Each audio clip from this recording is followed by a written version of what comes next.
You can't speak. It's not gonna be audio. No?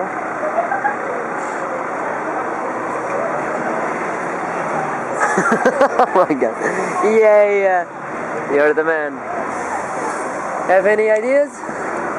No, man. You want to get one? I want to get one. Can I get one?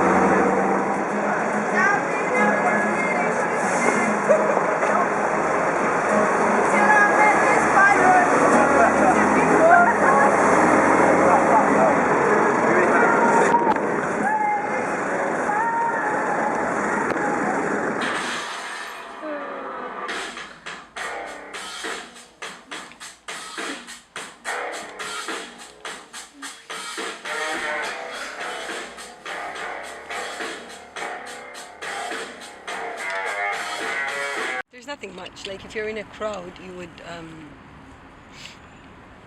no one would notice you because you're usually quite proper, and then you only say decent things. You tend to do everything one thing at a time, really calmly, never rushing into anything, never getting crazy about it. You're really hard to get enthusiastic about things. I don't know, like probably the voiceover for this film is going to be really eloquent as well. It's going to be calmly recorded with a nice, soothing, relaxed voice, slow-paced. Yeah, that's about it. I don't know, man. You just like don't stand out, so there's really not much. Okay, you cannot break other people's freedoms, but if you think in your ethic standards it's okay, you wouldn't get offended by it, be polite, but don't be scared of just doing what you feel like doing. Just do it, really. Don't think more than twice about anything. The pre-thought is actually the thought. So if you think too much about anything, your instinct dies, your sixth sense dies, and then you're just thinking too much, and then you might eventually not actually move from nowhere, or you're just come fighting. Oh, excuse me, could I ask you a question? No. Why did you change your clothes, John? For fuck's sake, leave me alone.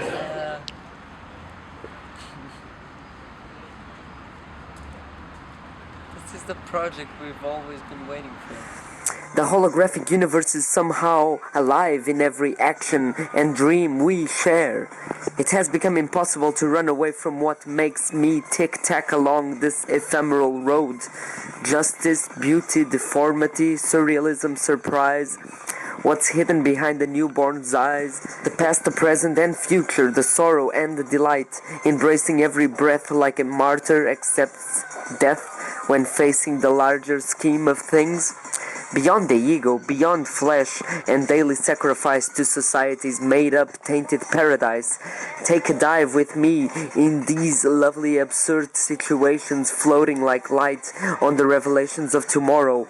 You are the narrator of every moment. The endless fight and caress between inner blabbering and fantasy, leaving the World Wide Web to watch the sunset fall for granted over a butterfly's mortality.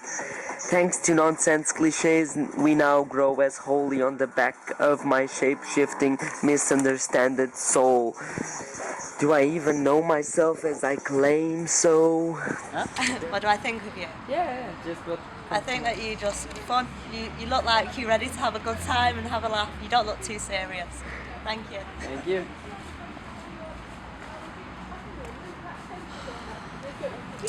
Was that satisfying for you, Joe? Heartwarming. Even if you're pretending that that's not true.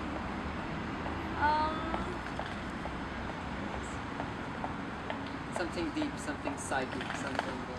How's my personality? He looks very wise. Revolution gone bad. No sense of direction. A bit of enlightenment, but not willing to co-participate in this plastic democracy, which is just being slave to a wage to buy iPhones and expensive shit you don't need. I know it's cliches, but people still do it.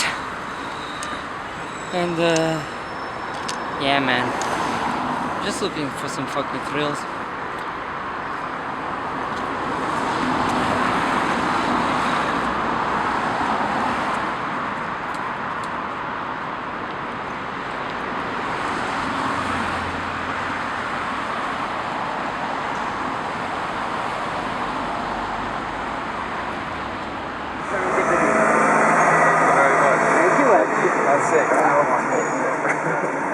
Thank you. Cheers. What's your name? Eli. Eli. People go to the largest extent possible to avoid looking at themselves in any sort of depth.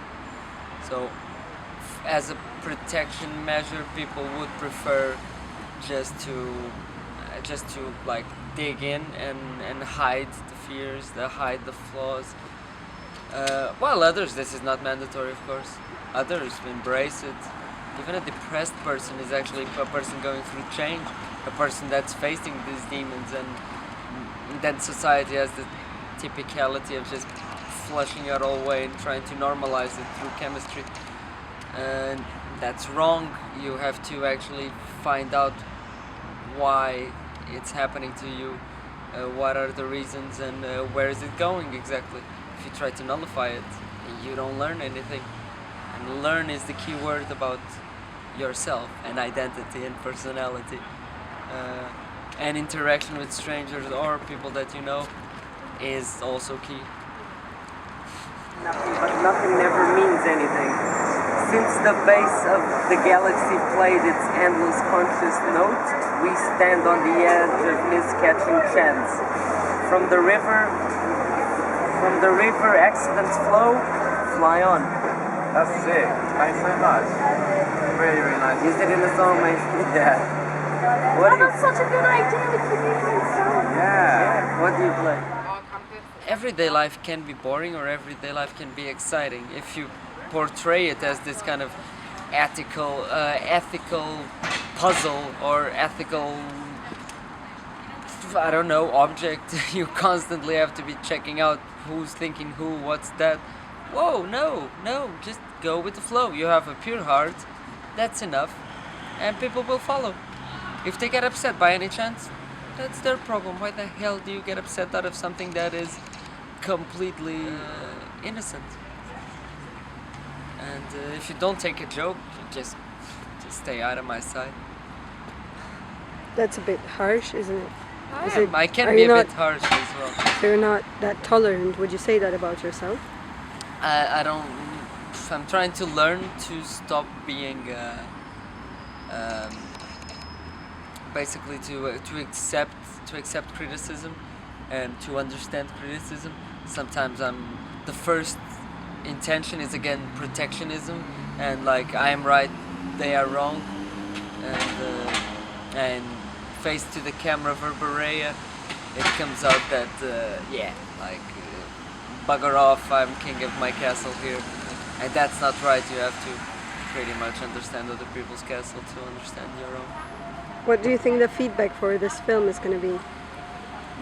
No, there will be none. There will be a couple of views and nobody saying anything. That's what usually happens. Excuse me, could I ask you a question, please? Yeah. Don't give me shit, man. Oh yeah, Zaganias. Oh, a health place. Yeah, you know, crazy parties. You can do those crazy parties in those crazy places. Don't do it in my house because my house is like, okay, you know, fuck up. So I was wondering, and this is a really genuine question, can you help me out with the end of it? The end of